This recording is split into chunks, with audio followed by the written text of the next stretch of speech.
It's very important to everyone on the Otterball team that we enjoy our jobs and that we have a good experience and that we give our clients a good experience as well. And so, therefore, what we try to do very early on is we try to disqualify most clients by asking hard questions right up front. Um, Again, counterintuitive, especially for a boutique company like ours. A lot of the boutique companies, it's anything that walks in the door, just get them in any way possible.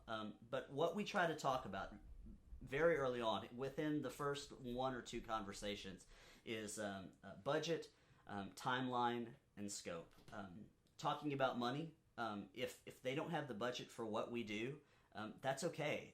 I don't want to continue a conversation knowing that we're not a fit for their project, and vice versa. Their time is money, and I feel like it's giving them a better service by letting them know that this is not going to be a good fit before we've invested lots of man hours in trying to figure out how to fit a round peg into a square hole. So budget along with timeline and scope. A client has to realize that if they need a project in a week, that raises the budget, and if that's not something they give on, it's great. We know a lot of people that we can send them to that might be able to react on a tighter timeline in order to be able to present them things.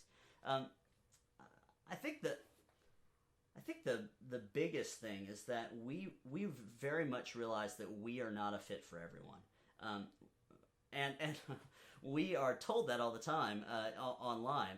People get frustrated with us because we use Flash, because we work in a very organic design style. There's a lot of things we do that people disagree with. Same is said about clients. We're not a fit for everyone, and we're okay with that. We are not a company of yes men. In fact, I would say that we're probably a company of no men. We want to get to the no as quickly as possible so that we realize whether it's going to be a successful venture. And you know what?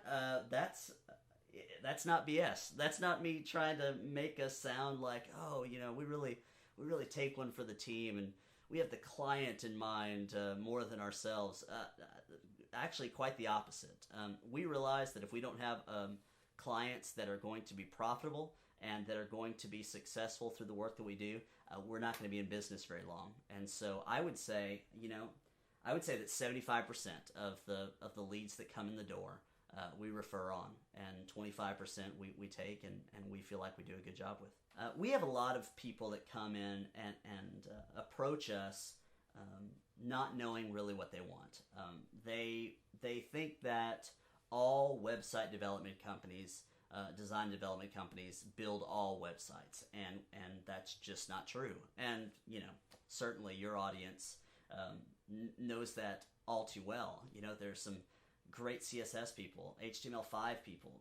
We're a Flash house, and so I would say 75% of the people that come through our door via our contact form on our website. We refer on to a network of people that we know, and they're all, at all levels of experience and quality of project.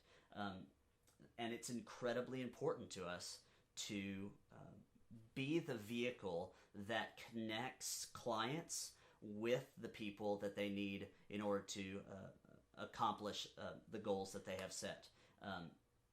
Now, I would say that we're very biased to the Nashville interactive community.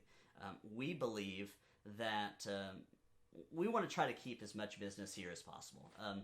We try to keep it we don't want it to go to New York, we don't want it to go to LA, we don't want it to go to London. We want it to stay here in Nashville because we believe there is a pool of talent here that is untapped and unused, and that people can get a lot of value if they stay here within this community. And we're very, very aware. We're aware that I have a long list of freelancers, and I am confident that some of those freelancers could very well turn around and be my boss someday. And so we are very sensitive about taking care of the people that are around us because we're better as we unite. We want to be seen in this community and on a worldwide stage as being valuable assets and not competitors. If it means giving away projects, if it means referring someone on and losing business, ultimately it's a symbiotic relationship with our contemporaries. I don't know. I just feel like people need to be we need to be excellent at what we do, and we want to empower others to do the same. And anything that we can do, and you know, I'll talk a little bit later about some of the forward-thinking projects we're working on, but that's our focus. And if we can do that at the same time as flourishing and taking care of our employees, then that's going to be our number one priority. We are fortunate to have some of the best clients, I believe, in the world, and that doesn't mean that they're the biggest clients. We have a family mentality to the people that we work with, and that there are some growing pains that are established in that relationship. Right off the bat, we want to establish with our clients that we're the expert and that they're not. And sometimes verbally, as awkward as that sounds, sometimes it takes having the client acknowledge that we build websites every day and that they do whatever they do well every day. We work with a lot of songwriters, and songwriters are a little bit more open to that because they realize that just like we don't help them write their songs, we certainly want their input as to their website, but we're gonna do the best job that we can with what we have to work with. The client is not always right, and I know that sounds bad, and it's a bold thing to tell a client when you're on the other end of a telephone. I've had many instances where it's been silent on the other end when I've talked about that. But when it comes down to it, it's not to try to see who's tougher or who has the upper hand. It's that if they empower us to do what we do very, very well, both parties are going to have a successful product. What we try to do is we try to set expectations low and then exceed them. And we work with a lot of clients that have limited budgets. And so we are very upfront about what we can provide given their resources. And sometimes they push back, you know. Sometimes they're like, well, I need X, Y, and Z. And so we try to budget, but we are always realistic with them. And what our job is to do is to set those expectations, make them realistic.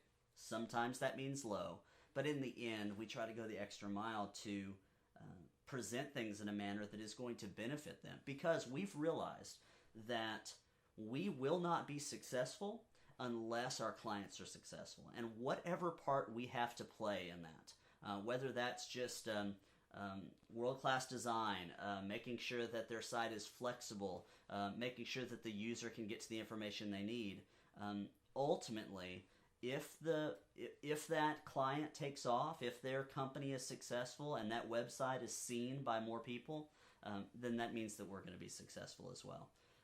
We try to set ourselves up right at the beginning as being a partner rather than a vendor. A vendor provides a service at a cost.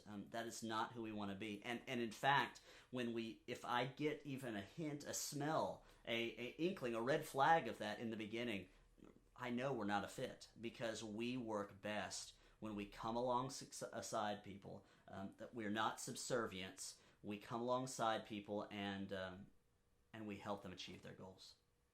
I have a passion project, as I like to put it, that I'm working on, and passion projects always equal zero revenue.